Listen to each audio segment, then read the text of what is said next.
Λοιπόν, εγώ δεν ήμουν ένα παιδί που έτρωγε σοκολάτα. Όταν ταξίδεψα πρώτη φορά στο Μεξικό, όταν ήμουν 20 χρονών, είδα ένα σπόρο κακάο, με κεράσανε, το δοκίμασα. Κάπως μου κέντρισε το ενδιαφέρον ότι από αυτό κάνουμε όλο το πράγμα που λέγεται σοκολάτα. Κάπως μου άρεσε αυτό το μυστικό, ότι αυτό είναι το άλλο, αλλά δεν μοιάζουν.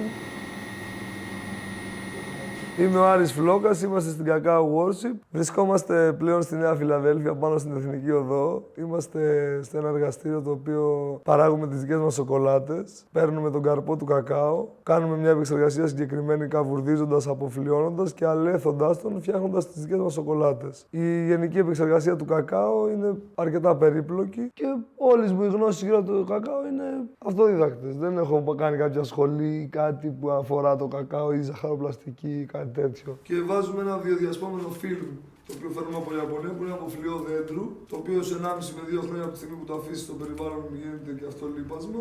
Επεξεργαζόμαστε διάφορες ποικιλίες από το Περού, από τη Γουατεμάλα, από το Μεξικό, από τη Μαδαγασκάρη, από τη Βενεζουέλα και φτιάχνουμε κάποιες σοκολάτες με ανάλογα ποσοστά είτε και γεύσεις. Οπότε ξεκινώντας πριν 4 χρόνια η εταιρεία ξεκίνησε αυστηρά με τις σοκολάτες. Σιγά σιγά επεκτάθηκε και στις πραλίνες, όπου έχουν τελευταία φοβερό ενθουσιασμό, ας πούμε, και πηγαίνουν πολύ καλά, οπότε σιγά σιγά αυξάνονται. Νομίζω ότι το κομμάτι με το ρόφημα εξελίσσεται τελευταία πιο πολύ και ζεστό και κρύο, που είναι σκόνη με κάποιες διάφορες γεύσεις. Άρα κάνουμε οτιδήποτε γύρω από το κακάο. Η σοκολάτα έχει αυτό το μαγικό ότι όταν είναι υγρή, είναι έτσι καφέ και το βούτυρο κακάο είναι κρυμμένο.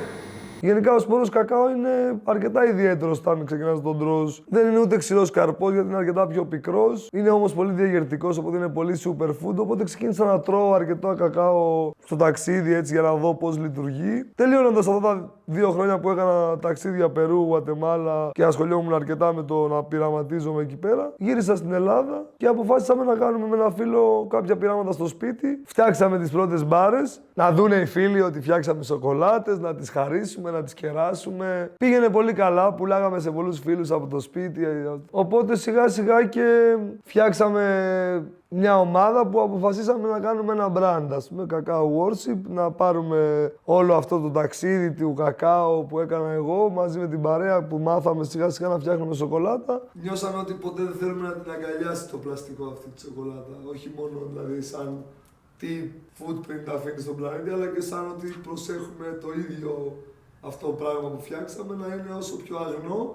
Είτε το ξέρεις είτε όχι, το ξέρουμε εμείς. Αυτή ήταν η λογική του να βρούμε ένα eco packaging. Εγώ είχα πάρα πολύ έμπνευση από Γουατεμάλα, πολύ που είναι η Μάγιας. Θέμα της κουλτούρας, ότι το κακάο είναι ένας καρπός όπως είναι εδώ η ελιά ή όπως είναι εδώ το σταφύλι. Έχει εμπλακεί σε όλα τα ζητήματα της κοινωνίας. Ήταν κάποτε χρήματα, πληρωνόσουν με σπόρους κακάο. Υπήρχε δημοτική ρεζέρβα που κέρναγε κακάο τους πολίτες. Χρησιμοποιούνταν σε τελετές. Ήταν βασικό διατροφικό πράγμα. Ήταν κάτι το οποίο δεν είχε απλά μια λογική επεξεργασία όπως άλλα τρόφιμα. Οπότε, εμένα με ενδιέφερε πολύ να καταλάβω ότι αυτοί που μου αρέσουν σαν άνθρωποι, αν η κουλτούρα τους είχε αυτό, ήθελα να καταλάβω τι είναι αυτό το πράγμα λοιπόν. Ξεκίνησα να διαβάζω, να ρωτάω, να βλέπω ζωγραφιές, γλυπτά. Είναι ότι έχει μια διέγερση η οποία αναλόγως και τα επίπεδα ξεπερνάει το φυσιολογικό τρόφιμο, όπως έχουμε το κρασί, όπου μπορεί να λειτουργήσει για να κάνεις παρέα, για να μιλήσεις, γιατί είναι αντιοξυδωτικό, αλλά είναι και διασκεδαστικό. Και επειδή μου αρέσουν πολύ σαν άνθρωποι, γενικά η Μάγια συγκεκριμένα, είναι πολύ έτσι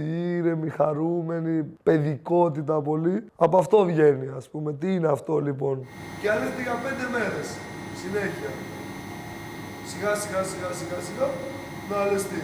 Γνώρισαμε πολλούς ανθρώπους που δεν ξέραν καν ότι η σοκολάτα είναι από κακάο. Πρώτον σκεφτήκαμε το όνομα να έχει να κάνει με το όνομα που χρησιμοποιούν, δηλαδή κακάου είναι όπως λένε αυτοί κακάο. Και το λογότυπο, αυτή η φατσούλα, είναι το ιερογλυφικό των Μάγιας για το κακάο. Το worship έχει να κάνει με το ότι μας αρέσει πολύ αυτό. Το γνωρίσαμε, το αγαπήσαμε. Τώρα φτιάχνουμε 13 σοκολάτες. Έχουμε 2 με κακάο από τη Μαδαγασκάρη, 4 με κακάο από το Περού, 4 με κακάο από τη Γουατεμάλα και 3 με κακάο από τον Μπελίζ. Σε αυτή την καινούρια εποχή που αντιπροσωπεύει ένα ρεύμα που λέγεται bean to bar, από το σπόρο στην μπάρα, έχουμε μεγάλη σχέση και είμαστε σαν ένα παγκόσμιο community. Και ασπάζεται τις ίδιες ηθικές αξίες. Είμαστε πολύ παραγωγοί, πολύ έμποροι και πολλοί αγρότες σε συνεταιρισμούς, οι πληροφορίες είναι πολύ πιο εύκολο να μοιραστούν, γιατί θα ξεκινήσω να επεξεργάζομαι ένα κακάο από έναν αγρότη που ένας φίλος μου σε μια άλλη χώρα τον επεξεργάζεται ήδη. Εγώ αγάπησα έναν άλλον σπόρο, πήγα να επισκεφτώ μια άλλη φάρμα. Η κάθε εταιρεία από αυτό το community χαίρεται να μοιράζεται τις πληροφορίες.